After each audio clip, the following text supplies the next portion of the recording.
Some the bits and guitarist pieces. as well. What kind of instruments? I mean, if you want to, I'm not good enough to really make Yeah, it of work. course you are. You can bang out a 4-chord song. Badly, maybe. Just grab your mic, pull it towards you. Drop it. Drop Right. it, yeah. Otherwise, you shouldn't be able Check to drop 1, it. 2. Check. Yeah, you Mic comfortable? check. Desmond. Yeah, I'm good. You good? Always good. Awesome. Well, it's an absolute pleasure to have you here with me today, and thank you for making the journey. I mean, it It's a seems like journey. you just used it as an excuse to go ride on your bike. but- Yeah, pretty much. Yeah. No, we were saying on the way in, it's the beautiful part of the world. What a lovely part of the world you live in. This is Ed's house. This is we're in your house, and we're This gonna. is my house where I live. Yeah. And you told me I wasn't allowed to take over, so now we're going to interview you. So tell me about where you live and why you live here and where you came from. Oh man. Okay. I grew up in a little village. I was born in London, and at the age of 1 or 2, loads of people were moving out of London and going into the villages, and yeah, I grew up in Sellinge, a little village down the road. Ended up in Ashford, and that was it. Lived there pretty much ever since. I mean, grew up in Folkestone, like with school and stuff, but. There we go. So Folkestone that's my sounds background. good. Yeah. Let's throw it back to you. No, Right? Come no. on, come on. I'm not having you interview me the whole way no, through. that's fascinating. So which bit of Kent do you like the best? What's Leeds Castle like? Because I keep seeing signs for it and I've not actually seen it yet. Is it Leeds is a lot smaller than I thought it was when I came through. Leeds is not the city. Yeah, it's Oh, just it's not- like it's just it's like not a little Northern village Leeds. where basically this you call it a castle. It's more like one of these stately homes that the royalty okay. have with a moat around it, and it's beautiful. There's loads of places to go for a walk. They have loads of events on there. They've got a golf course there. It's awesome. But I'd be disappointed expecting sort of King Arthur and knights and stuff. That would They be. do it. They do They do? jousting there at times. Yeah, Okay. it's pretty cool. They do jousting like I don't know. It must be like November or something like that, and then have fireworks and stuff like that. So that's pretty cool. But the best place to go is Folkestone. I think for me anyway. I like Folkestone. the What about best. Margate?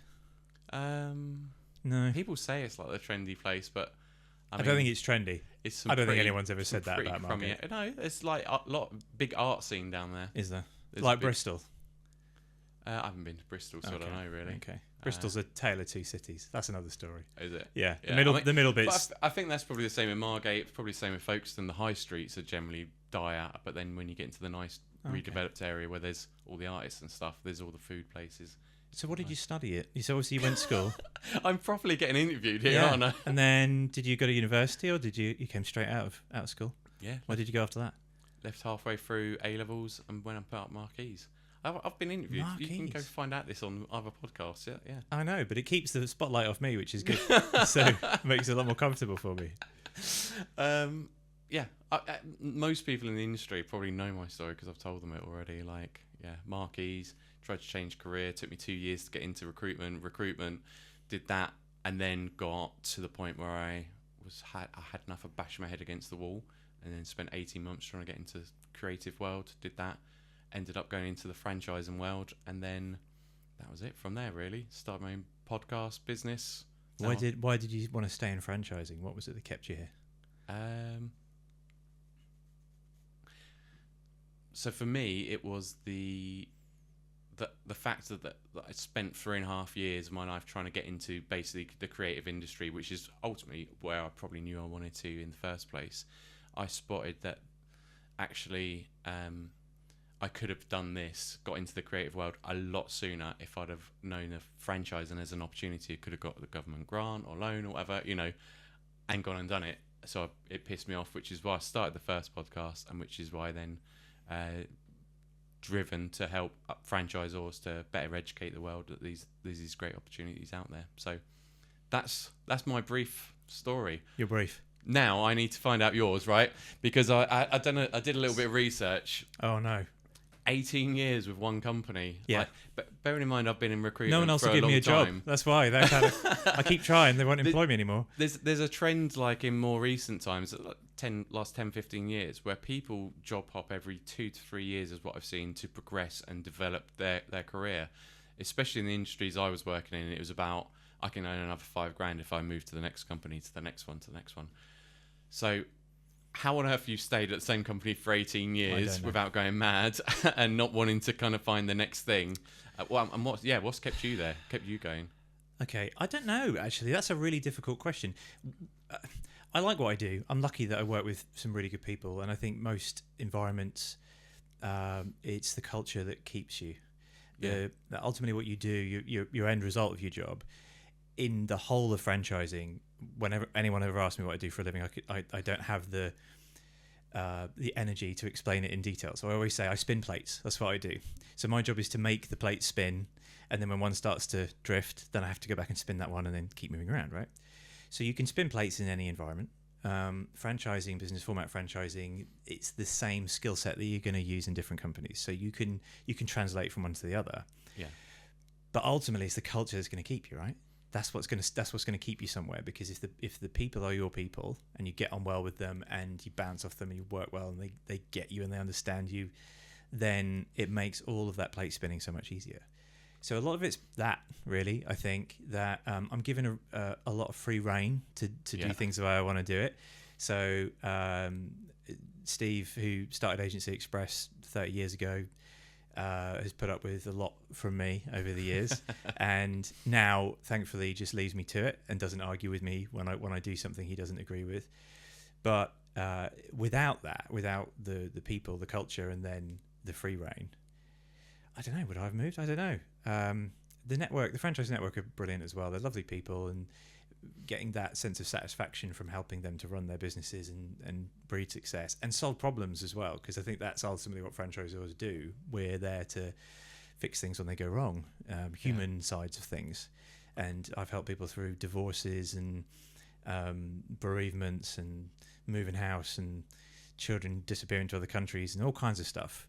And that actually is what we do more than anything else. Yeah, it's crazy, isn't it? It's the training and sport's important, but it's also sometimes the therapist. This is what I've learned from a lot of franchisors. It's the therapy and just being by someone's side. And I know myself from running my own business.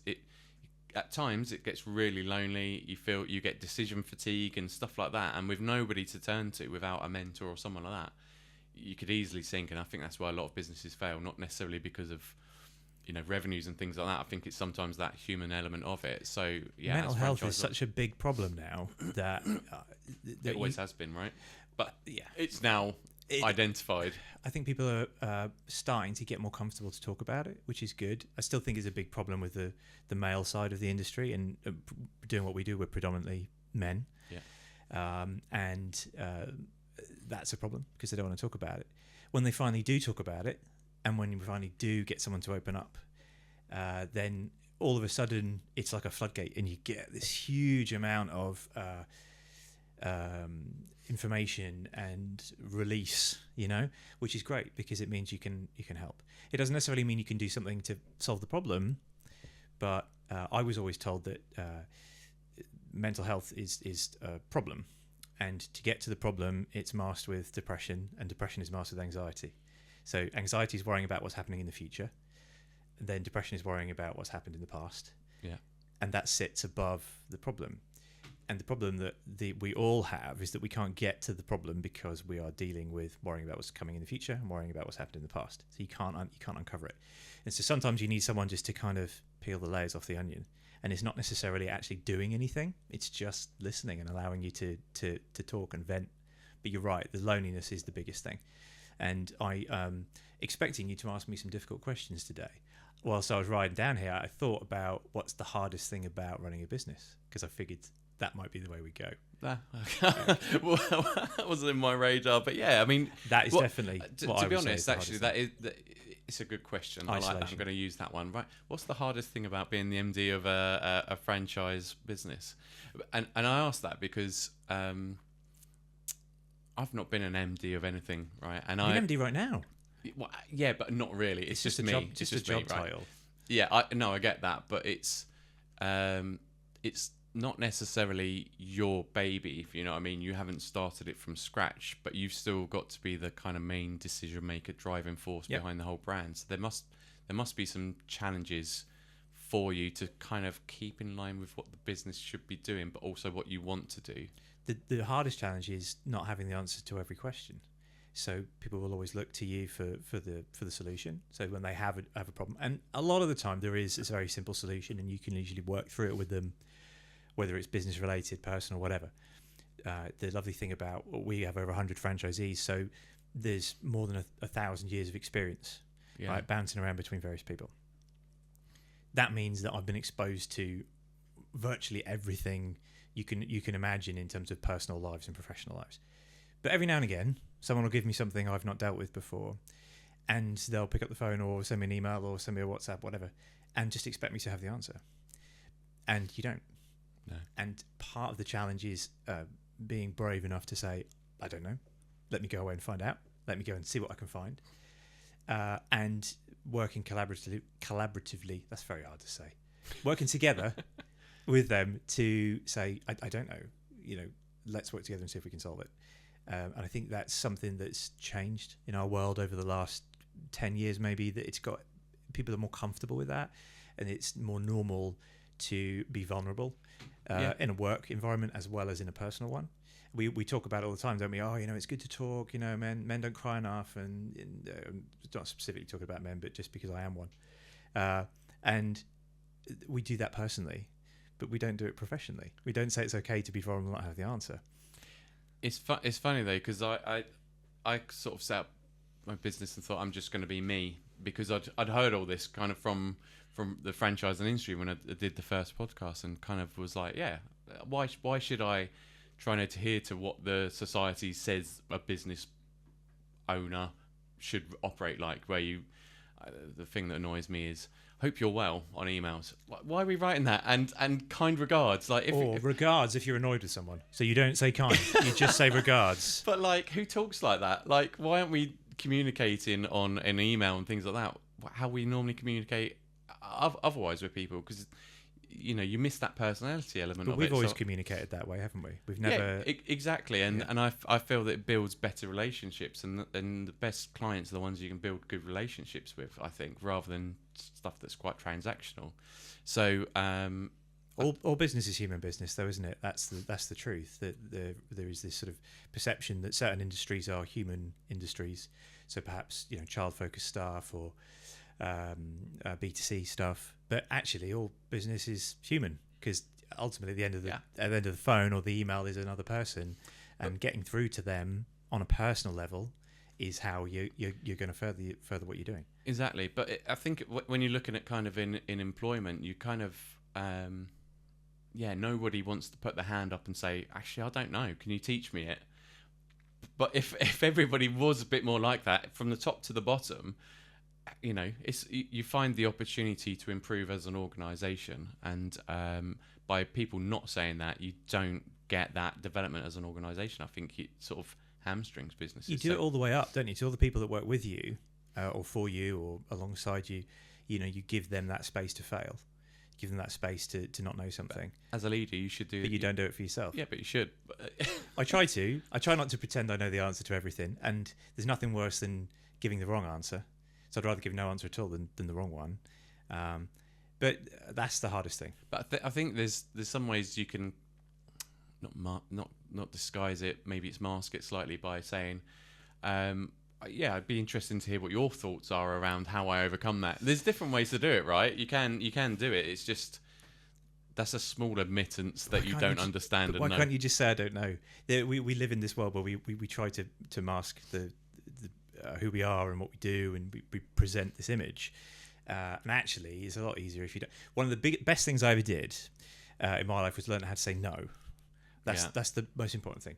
So I'm definitely on the spectrum somewhere, and my wife thinks it's hilarious that I'll quite happily say no to people in very uncomfortable environments. So I've had people knock on my door. Oh, you're coming for a drink? No.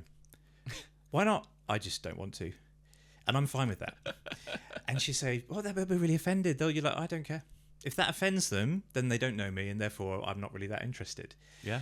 You could say it's really selfish, but it releases you completely from these bounds of living in someone else's expectation. So just learn to say no.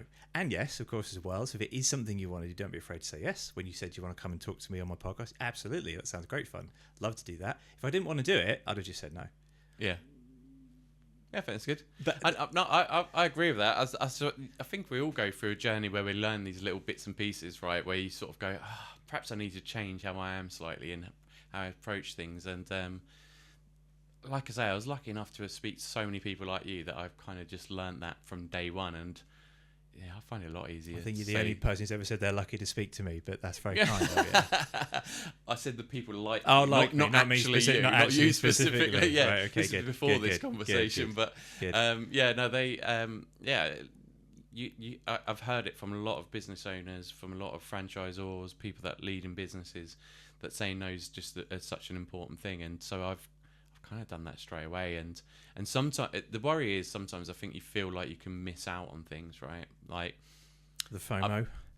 well, it's not even that it's going to be great. It's just like, if I had taken that bit of business, I was doing a bit more revenue wise, and perhaps it'd be better. But also, perhaps I'd be more miserable. Is the way I think about it afterwards. But in that moment, you're like, oh, perhaps I should just say yes, just to get Sounds it like done. you're worrying about what's happened in the past, rather than thinking about what's happening in the future. No, I'm reflecting on the past. Okay. I'm actually somebody who doesn't really think too much about what's happened in the past. I used to be. I've got over that. I don't worry too much about the future. I never have particularly. I try and live in. Well, I probably live too much in the moment. You're in the now. You're Too sort of much. full Buddhist. Not full Buddhist, but I'm too much like that. So when I was younger, I was not somebody sitting there planning out the future. You know, like going, oh, I want to do this as a job. I want a house. I want this. It's like, I'll see what happens. I fancy going to the pub right now. I'm going to go. Let's go. I'll go play football. I'll just do that. Yeah. That sounds good. That sounds good. I think we all focus too much on what's to come. You can't control it. I try and instill with the guys who work with me and with the franchisees as well to focus on the things you can control, because we all have a habit of worrying more about the stuff we can't control than the stuff we can, because worrying about the things you can control means actually doing something about it. So if it's something you can physically do something about, you actually have to take action. If you worry about something you can't do anything about, so worrying about war in the Middle East, for example, that might keep someone up at night. There's nothing you do about that. You can't actively control it. So there is no value, there is no tangible benefit for you worrying about it. But it's easy to worry about that because then you don't have to do anything. So the trick is to try and switch your brain on to focus on the things you can control. And as soon as you start worrying about the stuff you can control, or focusing rather, you don't have to worry about it as such, then all of a sudden it starts to open up doors for you. And say no as well, as much as you can. Yeah, just say no. Yeah, I Like think there's Zamo. got to be a balance though. I think you do have to prep and plan for the future. Like there has to be a little Says bit the man of who worry, just but said like he you say, doesn't it's do what it. can You just said control. you don't do that. I know, but I've got a lovely wife who does that Okay. for me and helps So drag me into that world, because if I didn't, I probably wouldn't, So what you're saying is you need to marry someone who worries for you. get someone, outsource it, Okay, outsource the outsourcing. future thinking, yeah. Subcontract the worry. Yeah, Okay, yeah. that's a nice way to think I of it. said I don't, but it doesn't mean that you shouldn't. And I think I do sometimes. I feel like it's a real force that I have to, or a real conscious thought that I have to think about the future. I have to make myself think about the future. I don't know if you kind of get that. Like some people are more worriers, aren't there? Others that kind of just drift through life and see what happens. I mean, so right, you like music and you go to festivals and stuff. Mm-hmm. Whenever I've gone to them and perhaps I'm separated from my friends, I end up having the most amazing time because I meet random people that have got the same T-shirt on as me. Or one time I went to a festival and I didn't pack anything for breakfast. All I had was a big 24 pack of crisps. So I just walked up to other tents and said, "Would you like a packet of crisps? I'm not going to eat them all." And they offer something back, and in the end, I've had some beans out of a can from one person, half a bacon sandwich, some orange juice. So I just swapped it, and I had the best time just drifting around because I hadn't planned and prepared. But that's about bravery, isn't it? And about thinking that other humans are generally good people. No, I was Faith. just giving out the crisps. I Okay, wasn't expecting anyone to you weren't give thinking anything any back. deeper than that. No, I didn't even think about what was I met for a troll breakfast. once at a festival. That was an interesting experience. Yeah, I came running through. We had a campfire going. This is a long time ago, back when Download was still Monsters of Rock. And bloke came through dressed as a troll. It's very strange. We weren't 100% sure that we had in fact seen this troll, but we had. He disappeared. And then about 5 minutes later, a herd of Vikings came through and said, "Have you seen a troll?" And I said, funnily enough, yes, I have. Which way did he go? Went that way. They went running off. And then about an hour later or so, he came running up the fields and then got rugby tackled by a Viking through the security fence. And if I was telling that story to someone else, I wouldn't believe it. Or receiving that story to someone else, but it genuinely did happen. Amazing. Yeah. So what are you like at festivals then? So if you're somebody who's more likely to be planning ahead and that likes to have some sort of structure. You said maybe on the spectrum somewhere. How do you interact in there? Because I'm the typical just drift around and see what happens sort of person, right? Yeah, I like to plan. I want to know who I want to see because there's certain bands are important to see, but I'm quite happy to be surprised as well. People wise, 90% of the time, vast majority of the time, I'm extrovert introvert. So I am when I'm public facing, when I'm with you, or when I'm in the franchise world, that you get this. That's not who I am on the other side of the coin. And I think a lot of people in our world are like that. They talk about it with comedians, don't they? That they're the least funny people at home, right? Yep. And I think it's the same with people who work in an outward facing environment, that they tend to project this image of themselves and it isn't actually the truth. And I'm just the same. So when I go home, I don't talk to anyone. I talk all day long. So when I go home, I don't want to talk. Yep, I get that. So a festival is an opportunity to turn off the extrovert bit and then just allow yourself to be yourself. But what inevitably happens if you are an introvert and you put yourself in an environment where other people are there, they will talk to you. Because, that's just Murphy's Law, right? They'll do the thing you don't want them to do. So you inevitably like meeting people anyway, and that forces you to be a bit more friendly than perhaps you would have chosen to be. I'm learning to be better with it as I get older. I'm learning to be more accepting that it's good to allow yourself to interact with other humans. That's a good thing. But it's in terms of the music, no, it's got to be. I need to know who I want to see, and I got to see them. I got to make sure there's no clashes, and then I'll decide from there whatever fills in the gaps. But it's usually the bits that fill in the gaps that are actually the good stuff, isn't it? Yeah, the bits that where you get surprise you. surprised by things. Yeah, I get that. So, what's the most awkward social environment for you to be in then? I know what mine is, so I'm just curious to see if you know what yours is. What's the most awkward social environment for you to be in, Ed? I need to ask you first. I need yours first. Networking.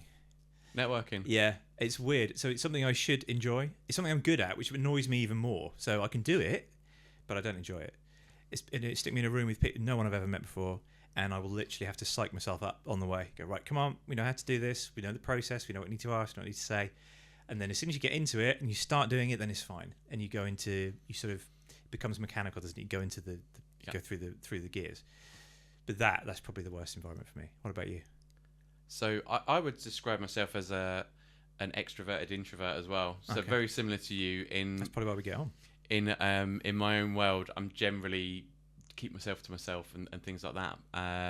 But put me in a room full of people where there's a networking opportunity, I thrive. But only on a one-to-one basis. I like to connect with people on a one-to-one basis.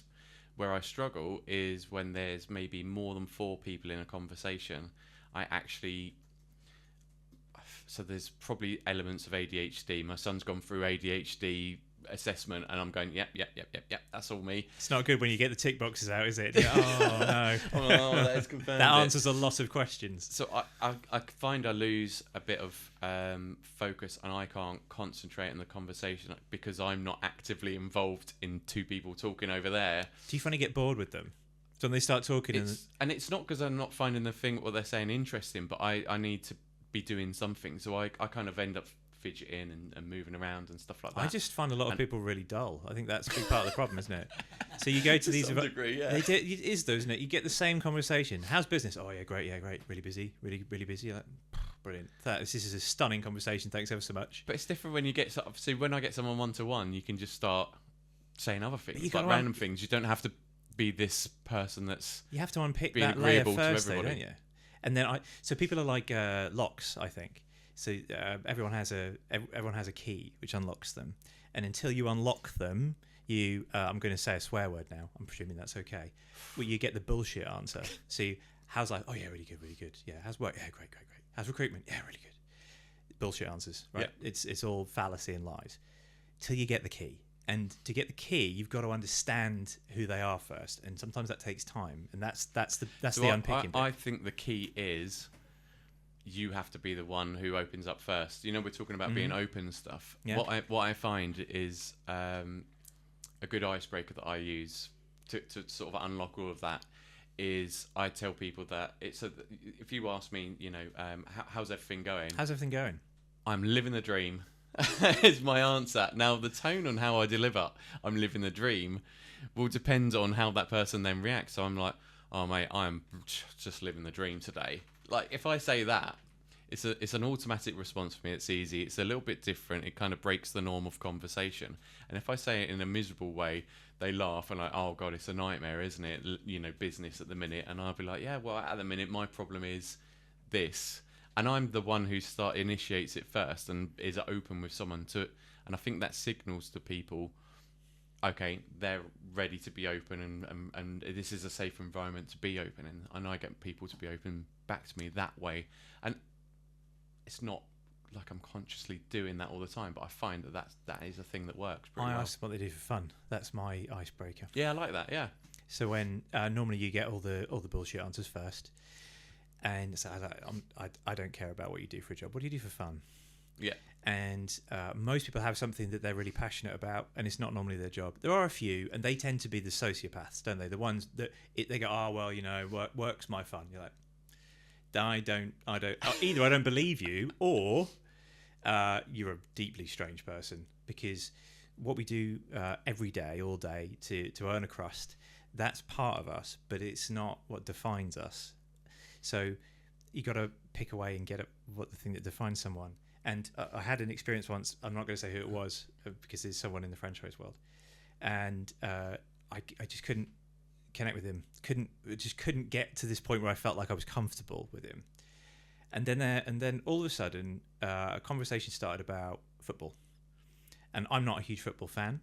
I coach a football team, which is hilarious because I don't know anything about football. Right, my son's football team. I don't know anything about football, so I have to chat a lot of generic words. Yeah, go team, push on, press, kick a goal, do a sports, and I've no idea what I'm doing, which I think just makes it more fun.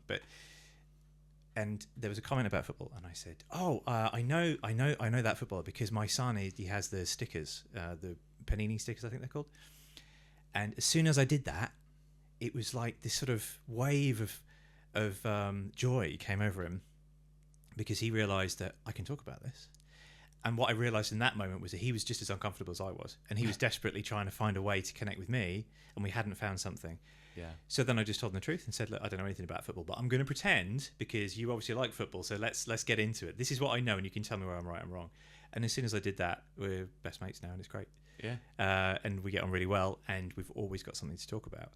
So it's funny, isn't it? If you can find the key and you can unlock the person, then everything else comes afterwards, you know? Yeah, It's a bit like dating, isn't it? Not like I can't really remember, but that process of finding the thing that connects you to that person, if you can find out what it is. Like when we connected on music, you know, we have very similar music tastes. Mine's slightly better than yours, but a lot better. But close enough. Yours is more evolved, I would say. That's the thing I've noticed. There's more depth, yeah. And this is part of why I wanted to get you on, just to talk about music a little bit. I think it's interesting. What do you want to know? What do you feel you're lacking in your music knowledge? I wanted to share with you kind of my musical journey a little bit, because it actually ties into my business, the podcast. So do you play guitar? Because we've got two guitars here, and I feel like the best way for you to evidence to me your musical journey is to play a song. Not right now. Oh. Not right now. Maybe I'll do it later. But so I've always part of that introversion bit that talks about headphones on, love it, and part of the ADHD bit was always need something in my ears, some sort of noise going on. It's evolved into podcasts a bit more now, but it always used to be everything I was doing is music all the time. Yep. And I didn't really have any musical influences from parents and stuff like that, and so a lot of it used to be the kind of middle of the road stuff, Red Hot Chili Peppers, that kind of thing I liked, you know. And then I'd always find myself dabbling in things like Disturbed and bands like that, you know, that were on the periphery of sort of being mainstream. Butt rock, they call that, don't they? Sorry? Butt rock. Yeah. Because nothing but rock. Those radio stations? Basically, Kerrang, yeah, right? So I'd got into Kerrang rock. and stuff like that, and then Slipknot, I quite enjoyed a bit of that, but I never kind of got much further than that, really. Okay. And then other things in life take over, and you just start to listen to that middle of the road stuff with the occasional bits. And it wasn't until I started chatting to a few more creative people. So once I got into the kind of creative world, there's a few creative people, and they're all listening to, you know, all these different metal bands and things like that. And then we started to connect through music as well somehow. And now it's evolved completely massively, where I'm now sort of going down the route of finding these weird bands and sending them to you. So Bollywood new metal, which Yeah. isn't your cup of tea, but I love it. Like, it's just so different. It says it's yeah. I think you're searching for something there. I don't know what it is, but it's definitely not what I'm searching for. But yeah, so Your so algorithm's broken. I guess what I'm saying is I've always loved music, and I've got to that point now where I'm actively going out there and not being afraid to try all this different music and listen to different things. And the reason why the music is part of my brand now as well is my sister died in her early 20s, and she had a guitar. She wanted to go busking around Europe and stuff like this. I tried very briefly to learn guitar back then when it happened, but it went in the loft, and then it wasn't until again something switched in my life, my career, where I then was like, no, let's pick it up again, let's get into it. And then when I've recently rebranded, I wanted to weave music and audio into it. How long ago was that? When did you start playing again? About 5 years ago. 5 years ago. So the COVID period, was it? Yeah, was pretty much lockdown? around then. But it wasn't necessarily because of that. No. Is this because of the whole? And how far have you got with your guitar journey? I could do bar chords. That's good. That's good. That's good. That's further than most people get with it. They get cowboy chords and then they just stop. Most people they get to C and they go, oh no, that's a bit hard. That's a bit hard. I do a D, maybe a G, and then I'll give up. Yeah. So I went through exactly the same thing. So not quite exactly the same. So this is what I wanted to ask you is, how and why are you so into music, and why is music so important? Yeah, that's a really good question. Music is the only thing that transcends language, age, geography, gender, everything. It transcends everything. It doesn't matter what your background is, you can connect with someone. It also is the only thing that I've ever experienced that gives you shared consciousness. You ever experienced shared consciousness? When you're at a gig and you feel that this moment is special and that you are experiencing something and you're present in that moment. It's a bit sad now that you get everyone with their phones out, but that's just me being old man, shakes fist at sky. I've got a good example of it. So just after lockdown, we went and saw Biffy Clyro in Margate at Dreamland, which is the theme park. Yeah. The last song of the set was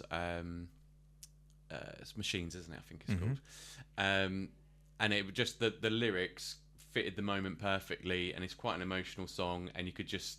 But the phones weren't really out that much, particularly. Everybody was just there, experiencing it and going, "Yeah, it is really nice to be that shared back together again." Yeah, and there is something that you I mean, so my background when I studied, we were just talking about this outside, performing arts university. So I did theatre and English, and the idea that art gives people something that they can't get from elsewhere. It's the last piece of the human soul. So we need to eat. We need to socialise. We need to sleep. We need art.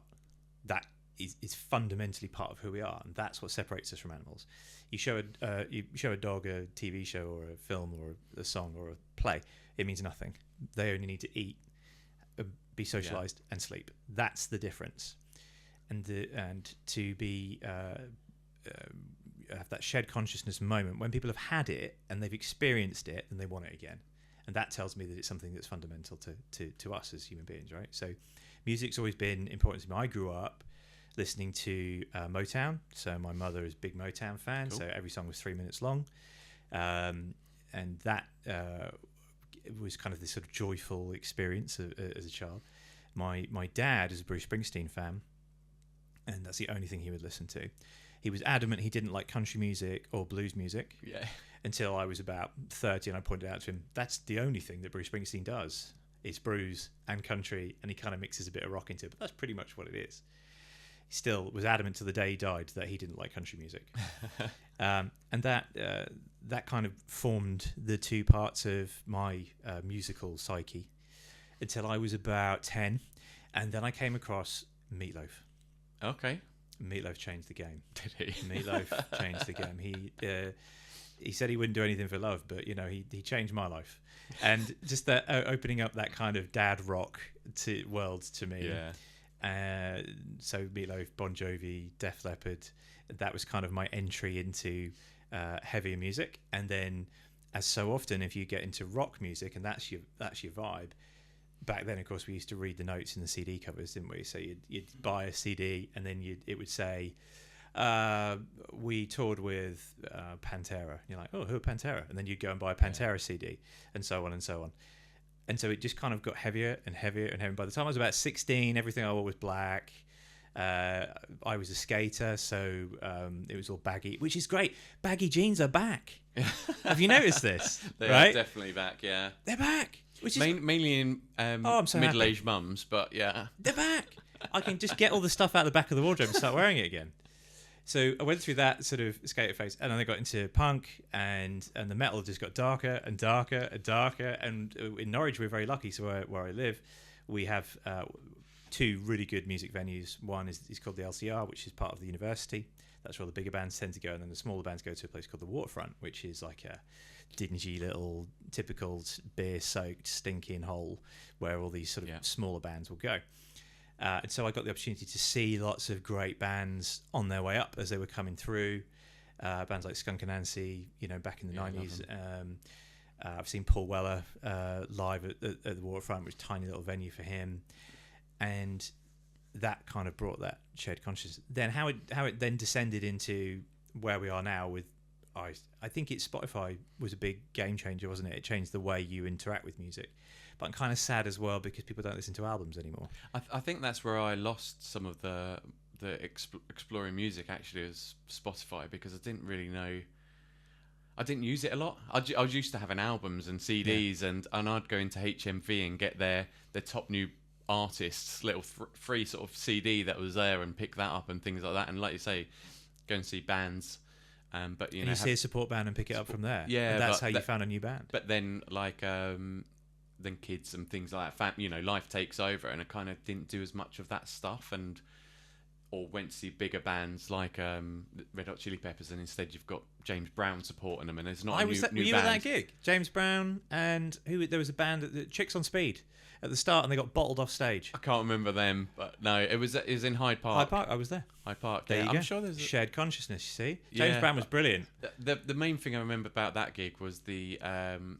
So James Brown, I didn't enjoy it. I found you didn't like James Brown? It was so repetitive. It was I'm so repetitive. Leave now. I'm off. So I sat down. I was sitting down, and we were not just even with when he did Living in America, and he did the full sort of Running Man on stage. I that didn't do it for you. No, I wasn't into it. I mean, when the dancers came on, that was something else to look at and things. But wasn't a big fan of it. So we're sitting down waiting, for Red Hot Chili Peppers to come on. There's a bit of a delay, I think, as well. They were a little bit late. And all I remember was hearing this noise. I was like, oh, something's going on. And then you saw this wave of arms, one after the other, this big wave coming over. And we must have been like 80,000 people back or whatever. And all of a sudden, the wall of sound hit you as everyone cheers, and you could see on stage.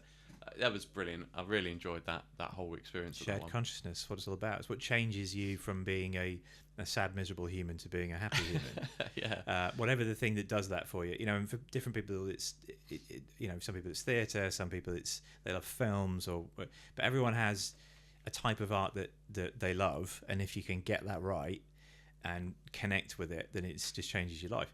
Which is why I'm always very suspicious of people who, when you say to them, what kind of music do you like? And they go, oh, well, I listen to a bit of everything. No.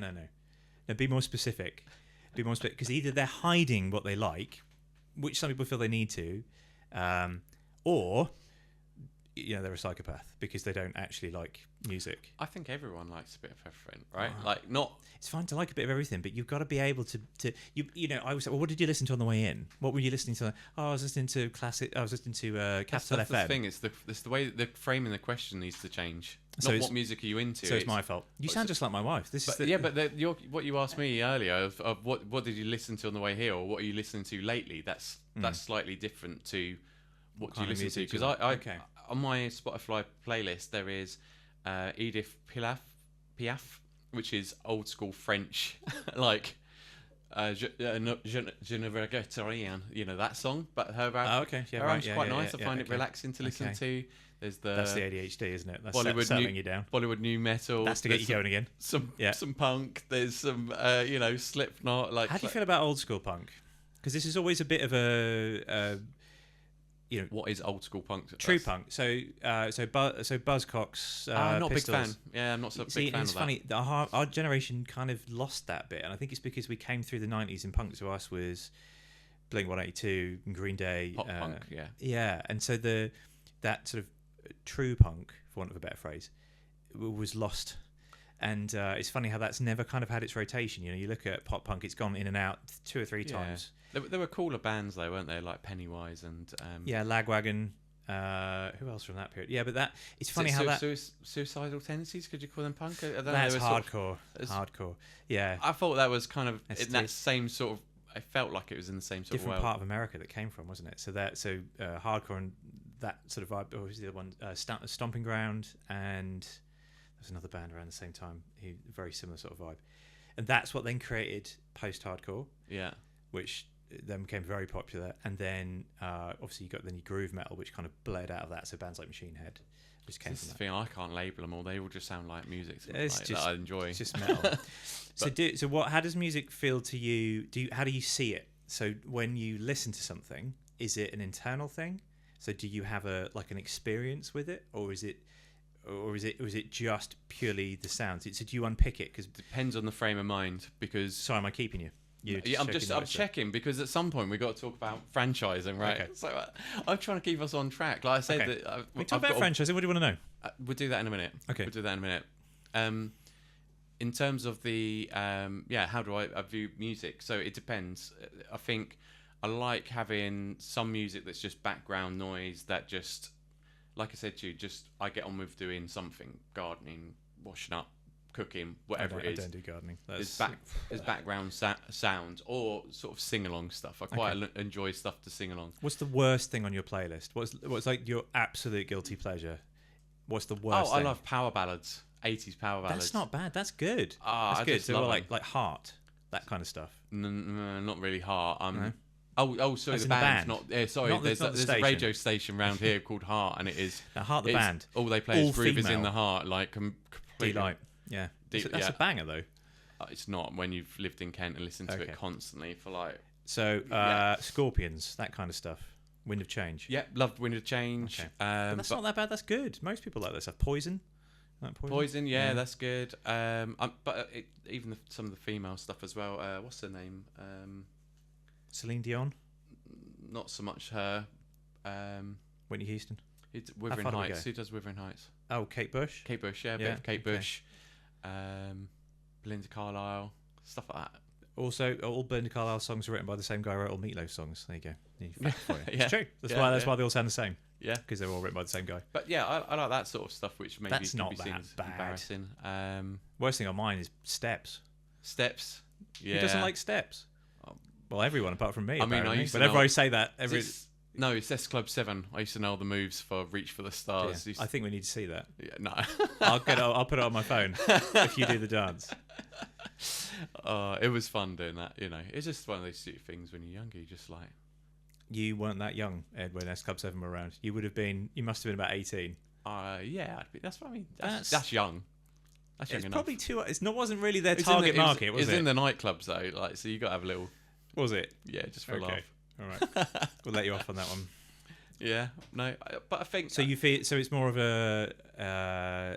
It's something that you do alongside other things for your music. It's a lot of the time, yeah. Okay. But I do. Would you ever sit there and just bang the headphones on and just go into it? So that normally is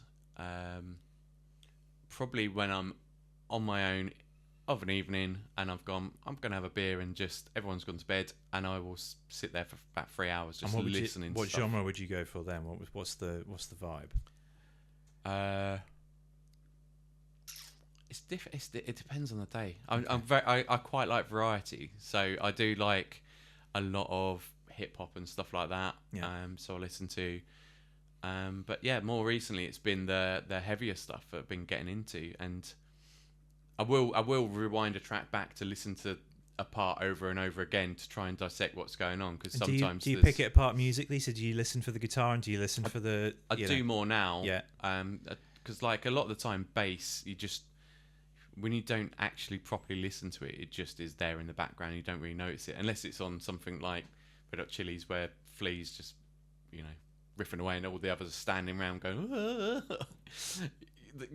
that kind of weird stuff. Definitely to sound cut that bit. That's the start. That's the start of the podcast. Yeah, good. So the reason I ask is I think it's really interesting how people experience music differently. So the way that they how they listen to it.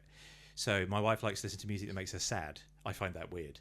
So she likes stuff like Dido and So Sade. do you not have a sad song that you'll go to? Because like we're talking about earlier about emotions and things like that. Sometimes to draw an emotion out like that, I have one or two songs that I will go to. That is the songs that mean different, that have real resonance at different points in time for me. So I lost my dad last year, and as I say, he was a big Bruce Springsteen fan. The last big thing I did with him before he got really ill was we went to a Bruce Springsteen concert. So the current tour that Bruce is on now, I was there at that concert with him, that tour, 2 years ago. not. That I went to see Springsteen in Wembley. Right, so it was probably the same tour. That was in Aston Villa's football ground. I don't know what it's called. Villa Park, I think it is. And again, that kind of shared consciousness moment, wonderful. And Bruce is one of the best, as you know, live performers in the world. He's not my favourite artist, but in terms of a performer, it's difficult to pass. So if I put some of that on, that would make me sad, because it would remind me of my dad. But no, music for me is more about the way it makes the way it sort of unpicks in your soul. So the way different songs can bring out different experiences for you. So you can it can make you want to dance, or it can make you want to sit, or the way you respond to it, I suppose, is what I find interesting. So you can be in a bad mood and put on a happy song, or a song that you like, and it changes the way you view that world that you're in at that point in time. I don't know. I try and match the music to the mood. You see, so you're doing it wrong. So what you need to do, if you're in a bad mood, sometimes something that's quite heavy and negative actually just helps, because it's like it's almost validating. It's validating that feeling. There's other people in the world that have those. Embrace the rage. Yeah, no, it's good. Exactly. That's why we all that then turns it into happiness. Like, that's why we all like Limp Bizkit in the 90s, wasn't it? Because it's just we all hated our parents, so it made us feel good. Yeah, break something. That's right. Yeah, break stuff. Yeah, but that's the way it connects with you. You can change yourself using music, and I think that's pretty cool. So you can change the way you feel in a moment by using music. I can't think of anything else that does that. No, you're right. I think maybe some people might be able to say paintings or TV shows or something. There are arts. Oh, come on! You can't look at painting. Is the worst art. I'm sorry. Right. This is. I know this isn't very socially correct. You go into an art gallery, you look at painting, and go, no, it's really boring. It's so dull. Museums are so boring. The thing with art, I think, or paintings, a lot of the time you have to understand the story behind them. And I'm not a full-on artsy-fartsy person, but I have gone around art galleries and just been bored just listening to you talking about painting. Honestly, if you look at it and appreciate it and look at it from a different angle, it's the same with music. A lot of people will only go, what you listen to is noise. It's just and they're right. That's noise. Fine. I'm okay with that. I don't feel the need to change their mind. I'm not trying to change your mind, but it's the same in the art world. Like people that are appreciating like the guy taped a banana to a wall. What's that all about? It's not about the banana that's been taped. It's about the concept behind it and what it's representing. Did someone pay like £3 million for that? Insane amounts of money for it. That's not right. It's stupid. That says fundamentally and then it got mouldy and it dropped off the wall or whatever. Our world is broken, right? If someone's paying millions for a banana taped to a wall, something's wrong with the world we live in. I'm sorry, we've lost all sense of normalcy. Isn't it? And there's I talk about it a lot in franchise recruitment. There's kind of 4 core reasons. Pivot, nice. Good, did that really well. I didn't even notice. There's kind of 4 core reasons why people change something in their life or their career, and one of them is a status thing. They just want to be seen as the managing director, the important person, the business owner, whatever it is, and that is a core driver for a lot of people is status. And so being the person that brought the banana stuck to the wall is a big status symbol, right? What other person has got that kind of frivolous amount of money to just throw away on a Isn't that moldy a old sad banana? indictment of humanity in itself, though? That would be considered a status symbol. You're right. People do love the idea of being a business owner. Some people love to tell you regularly that they're a business owner, or they're in multiple businesses. To which I don't know, you're very, very powerful. Yeah. Clearly, you must own many leather-bound books. Apartment smells of rich mahogany smell in your room. Yeah. It's strange. For me, I've always been slightly embarrassed about success, which I think is quite a British thing. Yeah, we're not very good at being proud of what we do and how we do it. I tried to get better at that as I've got older, but it's humbling, because if you actually unpick it, most success is born out of other people. It's what other people have done for you, rather than what you've done yourself. If you're like a marathon runner or something, yeah, sure, it's your commitment that's done it. That's what's made the success. But for the vast majority of people who exist in the world, it's born out of the people around you. And so I try and make a point of always thanking the people who work with me, make a point of telling them that the success is born out of them, not out of me. I'm just the one who gets to take the glory, and pick up the award and go, yeah, that's what I get to do. Because someone has to do that. That's a job in itself. But that success isn't born of me. That's what I think. Anyway, and so perhaps those people who want to be business owners, it's because they want the accolade of. It's not so much about the social status of it. It's that they've not been recognised properly in their environments. So they've not recognised the success that comes with it. But it's good that they do, because otherwise I wouldn't have a job. So it's good that they do want to be self-employed. That's a good thing. Nice. Right. It is time to bang the drum for franchising. Are we going to literally bang the drum? You can literally bang the drum. There's some sticks somewhere. Go on. I want to see if you're actually a player. I used to be able to play. Go on, give us a little bit. No, I'm Go not on, doing just it. a little bit. No, I'm not going to embarrass myself. I'll play guitar with you later, but I'm not playing drums. It's a long time. I played drums in school, so it's been a very, very long time. So this is the part of the podcast where I want to talk specifically about franchising. Okay. And what I want to find out from you is, what one thing would you like to amplify about the franchising world?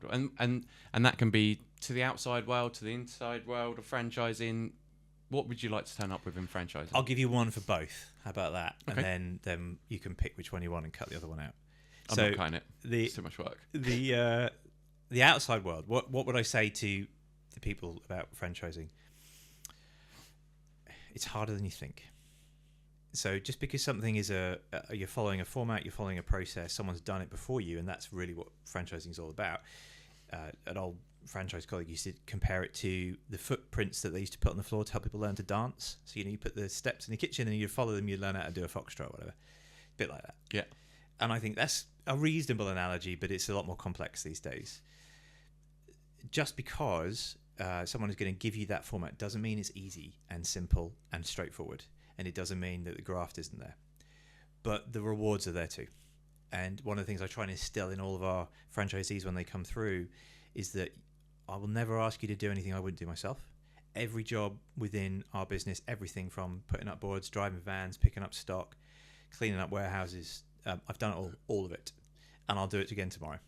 Because I would never ask them to do something I haven't done myself. And if they put the same amount of effort and work and commitment into it that I do, it will work. And that's the truth. The success rate in franchising speaks for itself, but most often than not, the actual failures that do occur, and all businesses have failures, anyone who says they don't is lying, is down to the individual. The model works, the format works. You can see that from the other people that have done it. So it's down to the efforts that you put in as an individual. That's what would change the success of that experience that you have. So that's what I'd say to the outside world. It's hard, but it's worth it.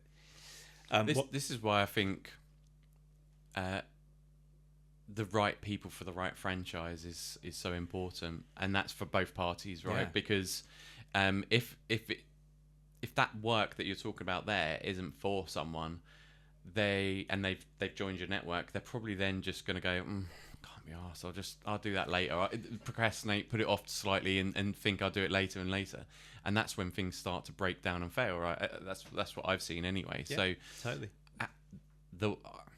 Again, it's a bit wishy-washy, but the why is, I think, so important. Why does this brand exist? Why you join? In what direction we all pulling in? I think it's an important thing for both the franchisor to have totally clear, but also the prospective franchisees to take a look at and understand what direction is this going in, and how and what is it that I'd actually be doing. Yeah, because that all has to align to make it work well. And understanding the individual that you want within your network is what enables you to be more successful as a franchisor. Because if you can get that bit right and you can understand the kind of person you're looking for, the core attributes, most franchise interviews I'll be asked, well, what is it you look for in a franchisee? And I would say it doesn't work that way. What we talk about in the office is there's PLUs and PNLUs. PLUs are people like us, and PNLUs are people not like us. Yeah. Okay, and it's as simple as that. So I'm looking for someone who responds in the same way I do, that I can have a good conversation with, that I feel if I needed to ask them to do something for me, they would, and I feel that they would be comfortable to ask me if they need something of me. That's the first bit. So if you've got that rapport with someone, you can teach them how to run a business. That's a trainable skill. Yeah. You can't teach someone how to throw the duvet off in the morning and get excited about being a business owner. That's either in you or it's not. So I need to know if that's there. I need to pull those layers off the onion and find out more about them, which is why I often ask a lot more of the personal questions first. So there's less about the pitch. And I hate the idea of pitching a franchise. I think that's fundamentally wrong. Yeah. But it's less about that. And I'll try and get to know someone personally. You know, do you have kids? Where do you live? Where did you grow up? What do you do for fun? What's your idea of a good weekend? What do you want? What's your idea of success? Is it being self-employed, working for yourself? Is it having staff? Is it making loads of money, or is it actually being able to play golf on a Friday? What is it that gets you excited? Because we can work towards that.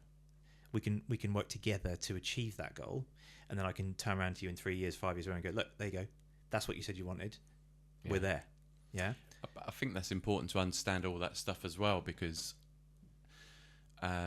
it's difficult to show every single aspect of the franchise business and how it operates and runs and all that kind of stuff. But what you can do is understand them and and show them what parts of the franchise are going to be most interesting and relevant to them. Do you know what I mean? Match up to what their desires and concerns and fears are, and say, actually, look, here's somebody who's come from a similar background to you. They were worried about marketing. They've gone out there and they're now doing fantastically well. So. And there's always that risk of presenting them with answering the questions for them. So when they come through and they say, well, what about this? And you give them an answer. What about this? You give them an answer. Actually, is that really the way we want to present our businesses? Because if we do, and there is a sensation that it's easy, we're kind of going back to point one we talked about before, about the fact that it's not easy. Being a business owner is hard work. You will work much harder self-employed than you ever will employed.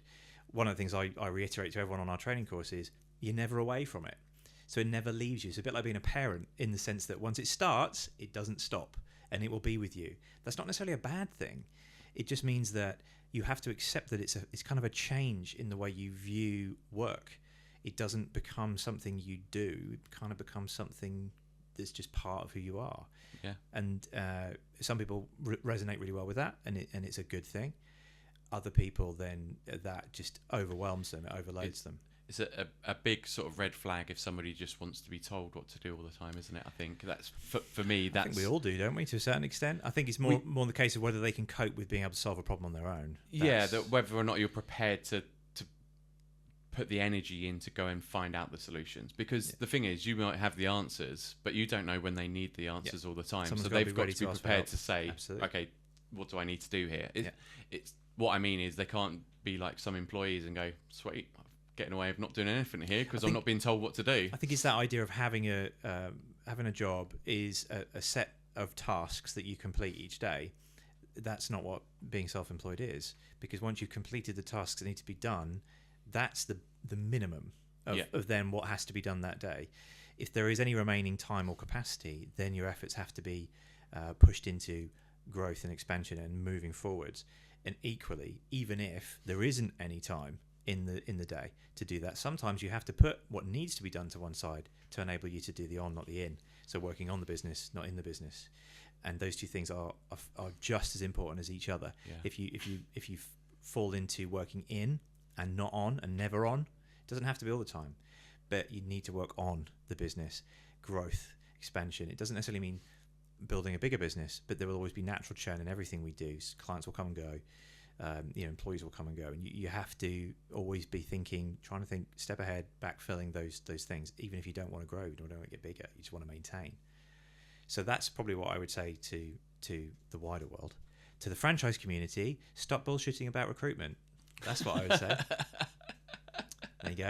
We're going to be honest. Be honest today. So I was going to say, what would you like to turn down in the franchising industry? So I think that's okay. In the franchise world. So in our world, yeah, that's what I would say. People, there's just so much chest puffing.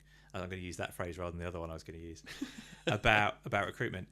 And when you then look at the actual stats that the BFA produce around the average number of franchisees each brand recruits each year. Don't like the phrase recruit. Onboards, probably a better phrase. Each year is 3. Okay. Well, hold on a minute. With some of these people I speak to, and they're telling me they're signing 20, 30, 40 franchisees a year. Come on. Either you are just taking anything with a pulse, which is terrible for our world, terrible for those individuals as well. Not saying no. Yeah. Go back to that point. Not saying no. Or you're lying. It's one or the other. And either of those answers is really bad for our world.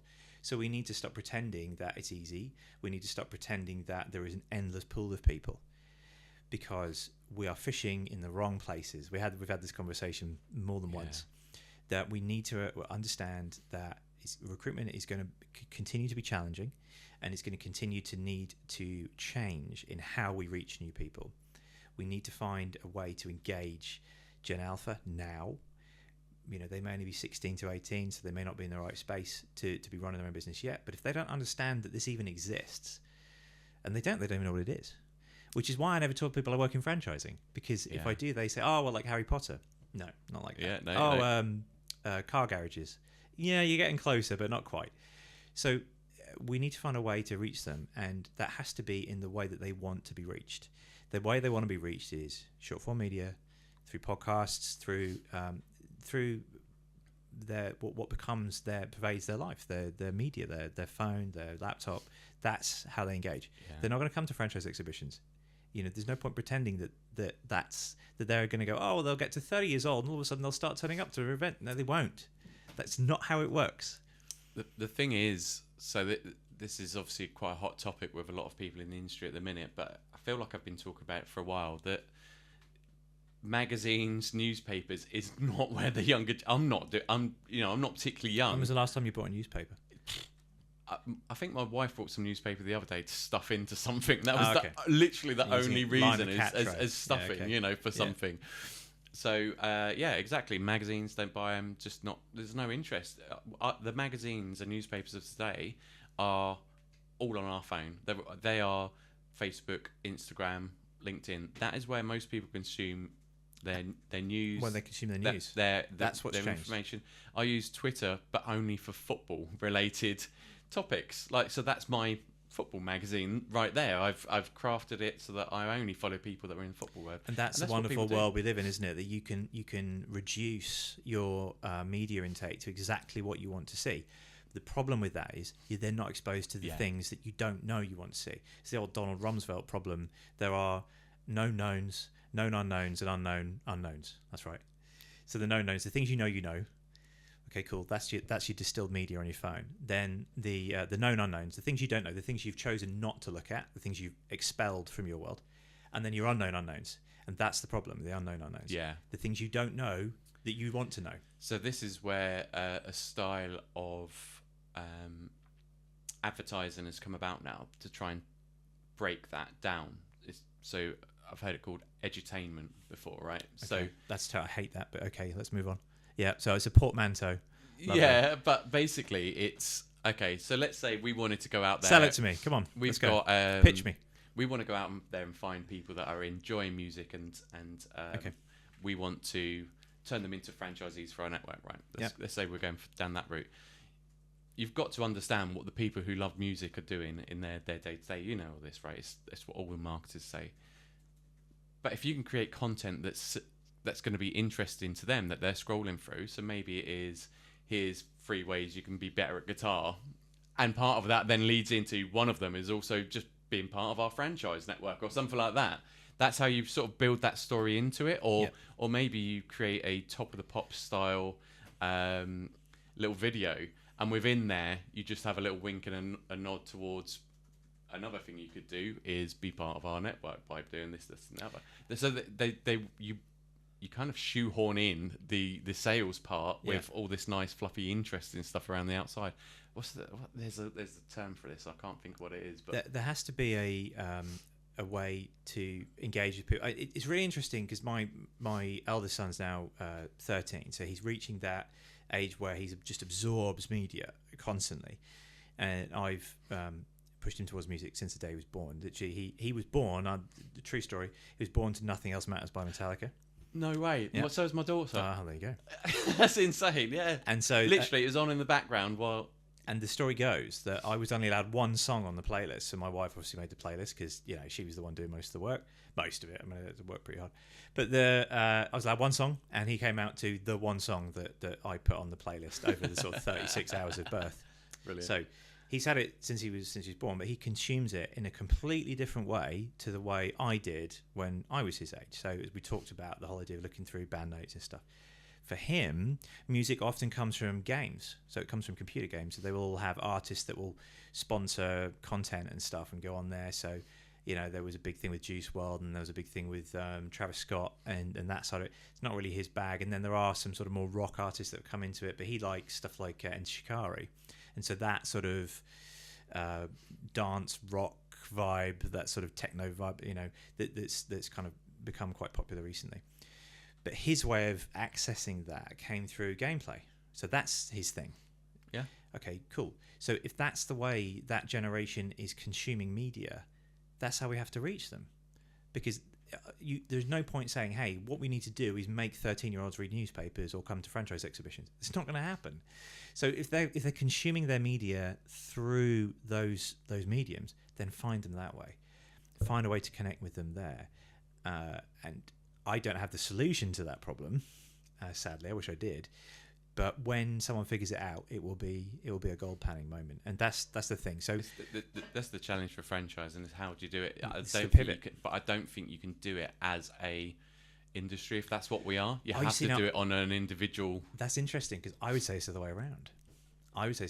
We have to. I think we have to do it as an industry. I do, but I think it's difficult to herd that many Agreed. people in one direction. Getting people to do it. So I think if you're looking at it as a franchisor, the better approach would probably be to create that yourself. I did it when I was at ERA. We created a show called Consultancy Insights because I was trying to target consultants, and we just basically gave them loads of tips on how to set up their own consultancy, but in a kind of entertaining format. So it was a little bit like this in one moment, then 5 top tips from our director, then it was an interview with somebody else. So it's kind of stuff that maybe those types of people we're going after, 40-year-olds might be actually interested in taking a look at on something like YouTube or wherever it may be, on LinkedIn, and it worked pretty well. It's amazing how often when you speak to someone who's in that recruitment process, as I've been doing this for, as you say, nearly 20 years, and when all the way back then, there was a very formulaic process that you would go through. So they would all follow the same structure. The first point of contact would be a show or on the website. You would have initial interview. You would have second sort of disclosure of information. Yeah. They would have second next meeting, decision, training. And that's pretty much how it went with every single one. Whether it was resale or greenfield, there'd be other phone calls and stuff in between, but largely it was this same process. Now it's completely different. So when someone comes through that process, they tend to go in one of two directions. Either they are massively informed by the time they get to you, and they've watched every video, they've seen every thing you've been on, and I can literally tell what they're watching by, I say to them, I watched this video and you said this thing. I'm like, okay, did I have a beard in it? Yeah, you had a beard. Okay, so that's the last sort of 6 years, right? So I know roughly, because there's so much out there, so much content, that I lose track of, you just appear on things and then it exists forever, right? So they'll watch it all. And then by the time they come to you, they've basically already made the decision they want to do it. So your job is to decide whether they're a good fit for your brand. So it's kind of a reverse interview. It's a strange process. And that's one half of them. And the other half are completely uninformed. So they've seen one very small piece of information. They go, that's cool, ring or email. And then that first bit. So, and that to me is the sort of the challenge of how we have changed as human beings, that our attention spans are incredibly short. We're all as bad as each other, aren't we? You'll sit there, you think, no. That's about how long you've got on something, whether someone's interested or not. So most of the stuff on my feed is either music related or motorcycles related, and it will get that long. No. Yeah, no. Oh, okay, that's interesting. And then I'll watch it. So if you haven't got them in those first 3 seconds, 2 or 3 seconds, in fact, I think it's less than that, then you've lost them. That's that second person. Whereas they've gone, oh, that's interesting. Engage. The first person is the far more interesting one to me, is how you present enough information and content in the way that they want to receive it so that they can become informed before they make that call or send that email. There's no way to frame, as far as I'm aware anyway, how you reach that person, because they're going to come at you from different ways. So the only way you can do it is essentially to saturate. You've just got to put so much information out there that someone can become informed very easily. And that kind of goes against the way franchising has recruited historically, that it would be almost a bit of a closed environment. And you don't get all the secrets and all the information until you come on the discovery day. Yeah. And I think that's shifted. And one of the reasons why I think our recruitment has been very consistent over the last 10 years is because we're very open about that. So we're quite happy to provide people with as much information as they want, and I'll answer every question over the phone if they want to. They don't have to come to, I don't do discovery days anyway, because I think they're horrible things. I just fundamentally disagree with it. We can talk about that if you want. But the going through that process, if they want to be informed that way, then inform them that way. Why are you railing against it? It doesn't make sense to me. Allow someone to become informed in the way that is comfortable for them. Then you can make a decision whether they're a good fit for you. Yeah. Discovery days, front end or back end, you mean? Ooh. Like, hey. No, I mean, like, so Moving some on. people have them at the beginning of the process, some have them at the back end of the process, and I think they're calling the same thing, but actually it's completely different in my mind. Okay, so what is a discovery day to you, Ed? What does it mean? What does the phrase mean? It's a day to discover what the brand is like. I don't know what I don't know what it means, because I've just come into it and it was just like that's what everyone says, and then I've seen some brands doing it as the last thing, so that they get to meet the team. They get and it's one person comes into the head office and comes and I wouldn't call that a discovery day. meet the team or something like that. But so some brands do call that a discovery day at the back end. And other brands that I've seen is get 10 people in a room and then pitch to them, and that one I disagree with totally. Or an online one. I don't enjoy the online discovery sessions because. So if you put 10 people in a room, inevitably some will come to the front. The noisy ones generally will come to the front. The wallflowers will then fade to the back. Now our personalities naturally would probably be noisy ones because that's what we do. But sometimes the ones that fade to the back in that group environment are actually the ones you want, because they're the considered, thoughtful, patient ones. And in that group the ones environment, who listen first. Absolutely. In that group environment, when you put someone into a discovery day, actually what happens? You're selling to them. Well, that's fundamentally wrong. We shouldn't be doing that. That's not what we're here to do. We're here to find people who want to work within our business as a stakeholder, as a business owner. That is not a sales pitch. We are not selling timeshare or water coolers or cars. That's wrong. So I don't agree with doing discovery days that way. I think if you take 10 people and put them in a room, inevitably what you're doing is going to turn into a pitch. Yeah, you don't learn anything about that person and whether or not it's a good match. It's one direction, and you can't answer all of their individual questions so easily. And people in that group setting won't feel comfortable asking you the questions that make them feel uncomfortable because of telling you who they are. How society is, like we said earlier, where people don't like to look like the idiot or they don't want to be judged. So if someone has a personal challenge, a mental health problem, a physical issue, maybe they're going through a marital challenge, whatever it may be, that's more important to me to find out about that than their job history, because that's going to tell me more about where they are personally as to whether they're in the right place to start running a business. So if you do the discovery days in that format, I think, and it's just my opinion, I'm not saying I'm right, I'm just saying I don't like it that way. I'm not going to get enough out of that person. I want them to talk to me, not the other way around. Yeah. I'm happy to answer the questions, but ultimately I want them to be giving me information about them. Just like in a job interview, you listen more than you talk, because if you're listening, you're gaining information. You can't learn anything by talking. Yeah.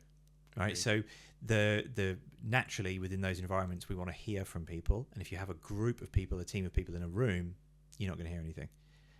Or you're only going to hear what they want you to hear, rather than the bits that come afterwards. Or what they want the room to hear. Yeah, so often the interesting parts of conversations are when you stop talking. So you'll be having a conversation, you'll go back and forth.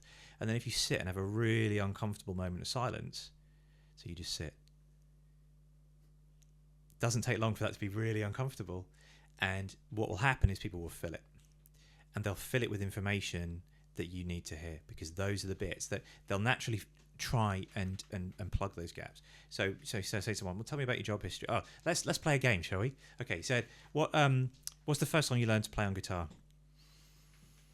Mull of Kintyre. Mull of Kintyre, okay. And can you remember the second song you learned to play on guitar? Or did you learn chords first, or did you learn lead first? Chords first. Chords first. Yeah.